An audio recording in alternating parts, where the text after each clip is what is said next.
Jenis-jenis kalimat baca dan fungsinya menurut para ahli. 1. Tanda titik. Jenis tanda baca pertama adalah titik yang sering disimbolkan dengan titik. Kita tahu bahwa fungsi tanda baca ini adalah penutupan kalimat, terutama untuk kalimat deklaratif atau kalimat pernyataan dan kalimat berita. Selain itu, tanda baca ini juga digunakan dalam penulisan gelar, singkatan, dan sejumlah angka-angka tertentu. Selanjutnya yaitu koma. Tanda baca ini berfungsi untuk memisahkan bagian kalimat. Koma juga digunakan untuk menulis gelar, singkatan, dan angka-angka tertentu.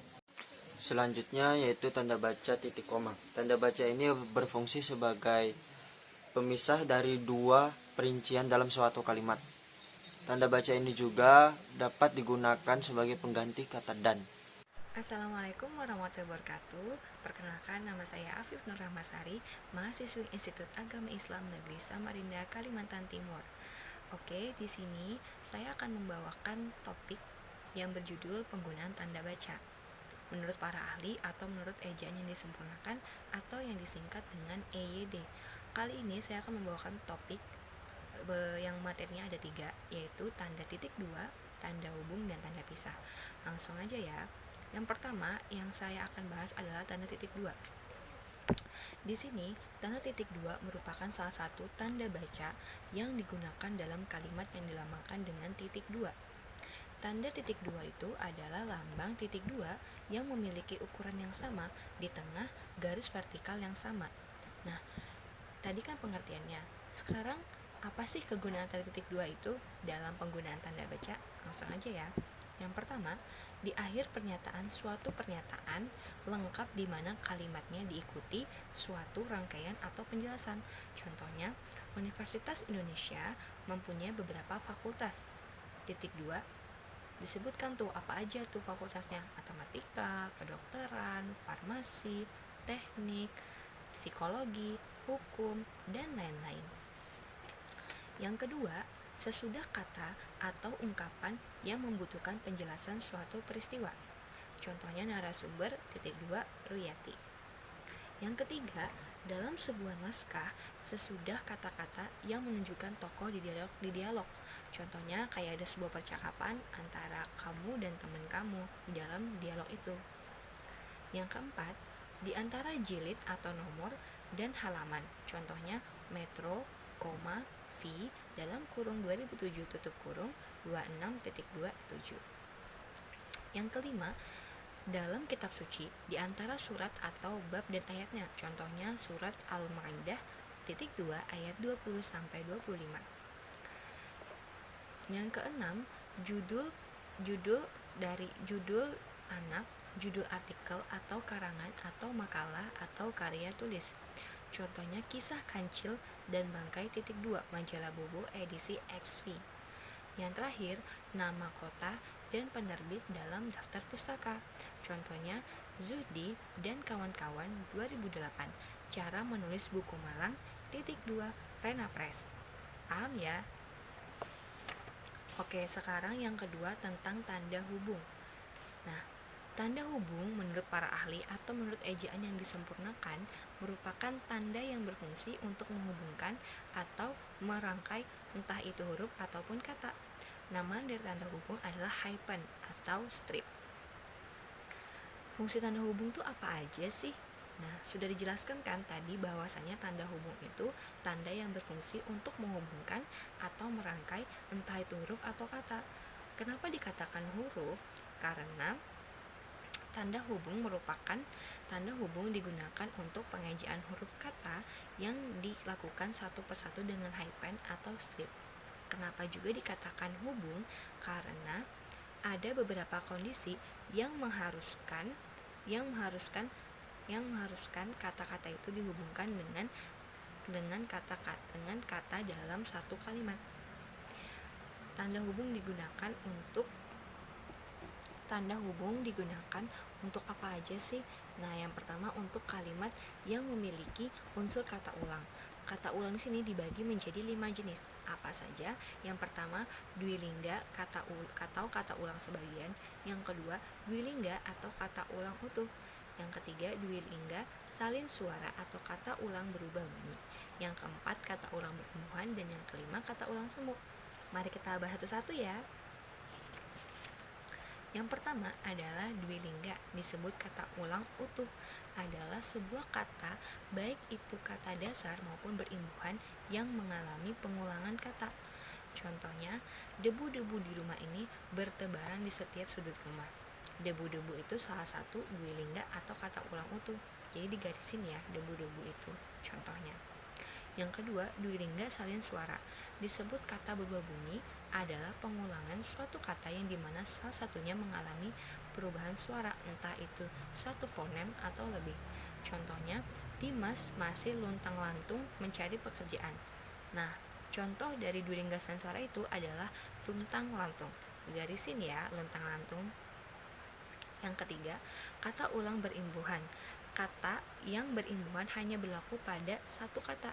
Contohnya, kakak dan adik sedang bermain kejar-kejaran. Nah, kejar-kejaran di garis bawahin ya. Yang keempat, kata ulang semu. Kata yang semulanya kata dasar, namun harus diberi tanda hubung. Contohnya, Andri adalah laki-laki yang pemalas. Nah, laki-laki ini digarisin ya. Terus, untuk menyambungkan suku kata yang terpenggal saat pergantian baris. Contohnya, duh, hari ini aku lelah sekali. Nah, lelah itu salah satu contohnya ya, di garis bawahin. Terus, untuk menghubungkan kata berimbuhan yang terpenggal saat pergantian baris. Contohnya, dia dan teman-temannya berjalan beriringan menuju ruang kelas. Yang keempat, sebagai penghubung imbuhan se dengan kata yang diawali huruf kapital. Bagiku, dia adalah gadis tercantik se-Yogyakarta. Yang kelima, dipakai untuk awalan ke dan an saat digabungkan dengan angka. Contoh, ia anak ketiga dari 4 bersaudara. Selanjutnya, menghubungkan imbuhan depan dengan kata-kata dari bahasa asing. Contohnya, foto tersebut diupload ke media sosial Instagram. Paham ya? Sekarang yang terakhir adalah tentang tanda pisah. Tanda pisah dilambangkan dengan tanda strip seperti berikut. Strip ya. N dash, atau bisa juga dengan menggunakan dua tanda hubung strip yang disebut dash. Fungsi tanda pisah itu apa aja sih? Nah, fungsi tanda pisah itu untuk membatasi penyisipan kata. Yang kedua, untuk menegaskan adanya keterangan aposisi atau keterangan yang lain sehingga menjadi lebih jelas. Kegunaan tanda pisah itu apa aja sih? Nah, tanda pisah dipakai dalam pembatasan penyisipan kata atau kalimat. Yang kedua, dipakai dalam mengapit kata atau kalimat penjelas. Yang ketiga, dipakai di antara dua bilangan di bilangan yang benar yang berarti sampai dengan atau sampai ke. Nah, itu tadi ya penjelasan tentang tanda titik dua, tanda hubung, tanda pisah menurut para ahli atau menurut ejaan yang disempurnakan. Mungkin sekian dari saya. Apabila ada kekurangan, mohon dimaafkan. Terima kasih. Wassalamualaikum warahmatullahi wabarakatuh. Assalamualaikum warahmatullahi wabarakatuh. Perkenalkan, nama saya Sinta Adelia Fitriani. Di sini saya akan melanjutkan penjelasan atau pemaparan materi dari teman saya. Nah, kali ini saya akan membahas tentang tanda baca elipis, tanda kurung, dan tanda tanya. Silakan disimak ya videonya. Selanjutnya ada tanda baca elipis. Menurut WEB atau Pedoman Umum Ejaan Bahasa Indonesia, tanda elipis digunakan untuk menunjukkan bahwa dalam suatu kalimat atau kutipan ada bagian yang dihilangkan. Contohnya seperti ini. Pada kalimat ini, lalu terdapat tanda elipis di tengah. Kalian bisa lihat? Maaf ya, tulisan terbalik nanti saya akan fotokan. Biar kalian lebih mudah mengerti. Terus, selain itu, penggunaan tanda elipis ini jika digunakan di tengah kalimat itu diikuti spasi. Diawali dengan spasi ya guys, dan diakhiri juga dengan tanda maksudnya juga diakhiri dengan spasi begini. Selain itu, apabila tanda elipis ini digunakan di akhir kalimat, maka dia akan diikuti dengan 4 titik. Jumlah titiknya harus 4 apabila dia di akhir kalimat. Begini.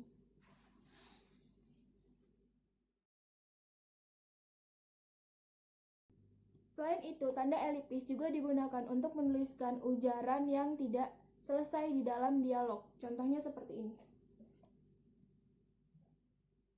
Menurut saya, lalu ada tanda elipis di sini, dilanjutkan kalimat berikutnya dan ada tanda elipisnya. Ini ya guys, sebelum kalimat atau kata selanjutnya itu harus ada spasi di antara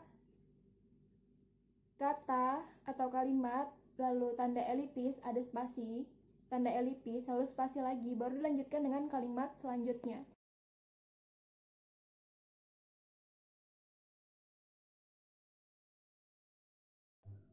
Selanjutnya ada tanda kurung. Tanda kurung ini digunakan untuk mengapit tambahan keterangan atau penjelasan. Misalnya, tanda kurung dipakai untuk mengapit keterangan atau penjelasan yang bukan merupakan bagian utama dari kalimat. Tanda kurung juga dipakai untuk mengapit huruf atau kata yang keberadaannya di dalam teks dapat dihilangkan atau dimunculkan. Yang terakhir, tanda kurung digunakan untuk mengapit angka atau huruf yang digunakan sebagai penanda perincian.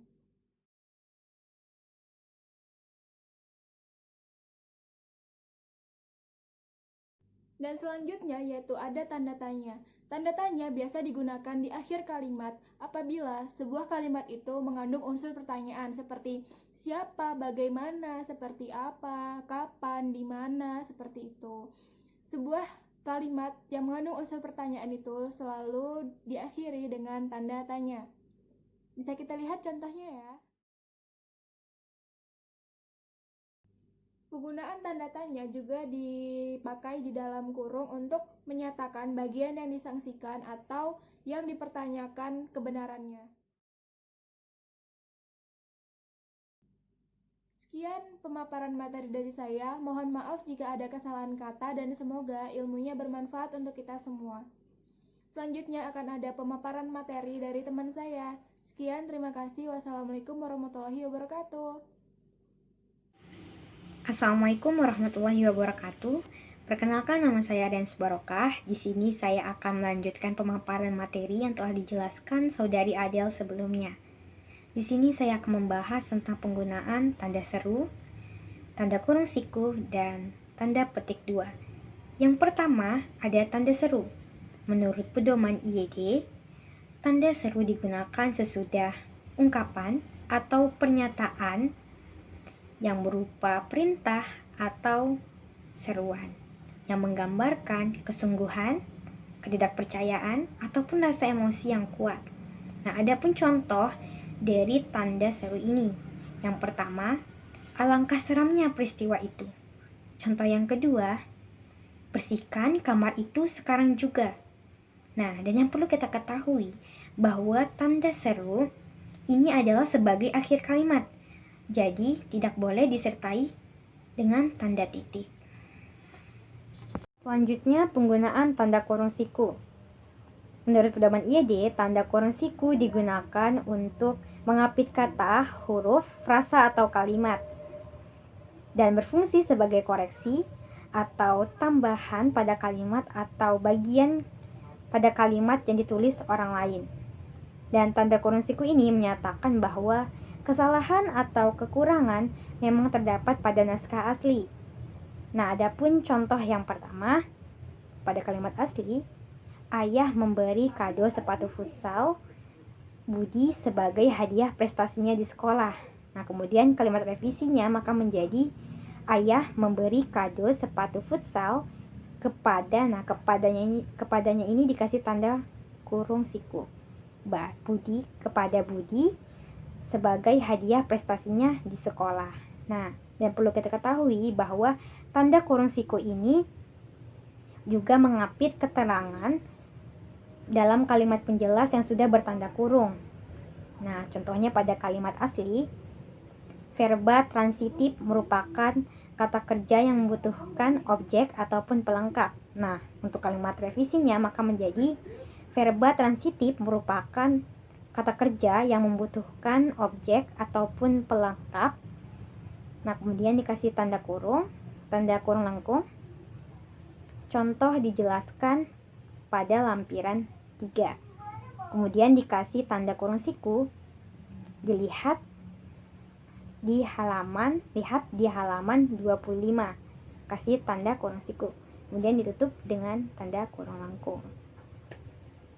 Dan yang perlu kita ingat lagi bahwa tanda kurung siku ini berguna untuk mengapit penjelasan yang sudah bertanda kurung dan sebagai penanda kesalahan yang terdapat pada naskah atau sumber asli. Selanjutnya, penggunaan tanda petik 2. Menurut pedoman IED, tanda petik 2 digunakan untuk mengapit yang pertama, petikan langsung yang berasal dari pembicaraan dan naskah atau bahan tertulis yang lain. Contohnya, tanda petik 2, ayah tidak mengizinkanku pergi, koma, tanda petik 2, kata rima, titik. Kemudian yang kedua, mengapit judul syair, karangan, bab buku yang ada dalam kalimat. Contohnya, sajak, kemudian judulnya berdiri aku, dikasih tanda petik 2, sajak berdiri aku, terdapat pada halaman 4 buku itu. Kemudian yang ketiga, mengapit istilah ilmiah atau yang memiliki arti khusus yang belum dikenal pada masyarakat pada umumnya. Contohnya, Wayan adalah anak yang sangat alay. Nah, alaynya ini dikasih tanda petik 2. Kemudian yang keempat, menutup mengikuti tanda baca yang mengakhiri petikan langsung. Contohnya, kata Tono, koma, kata kasih tanda petik 2, saya juga minta 1, titik, lalu tanda petik 2. Kemudian yang kelima, menutup kalimat atau bagian yang ditempatkan di belakang tanda petik yang mengapit kata atau ungkapan yang dipakai dengan arti khusus pada ujung kalimat atau bagian kalimat. Contohnya, karena warna kulitnya, koma, Budi mendapat julukan, tanda petik 2, si hitam. Demikian yang dapat saya sampaikan. Semoga bermanfaat bagi kita semua. Mohon maaf apabila ada kesalahan yang saya lakukan. Saya akhiri. Wassalamualaikum warahmatullahi wabarakatuh. Bismillahirrahmanirrahim. Assalamualaikum warahmatullahi wabarakatuh. Perkenalkan, nama saya Nur Hamdal. Saya dari Prodi PAI 5 akan menjelaskan fungsi-fungsi tanda baca. Adapun fungsi-fungsi tanda baca yang akan saya jelaskan yaitu yang pertama, tanda baca petik tunggal, yang kedua, tanda baca garis miring, dan yang ketiga adalah tanda baca apostrof. Yang pertama saya akan menjelaskan tentang tanda baca petik tunggal. Baik, menurut kaidah, tanda petik tunggal ini memiliki dua fungsi.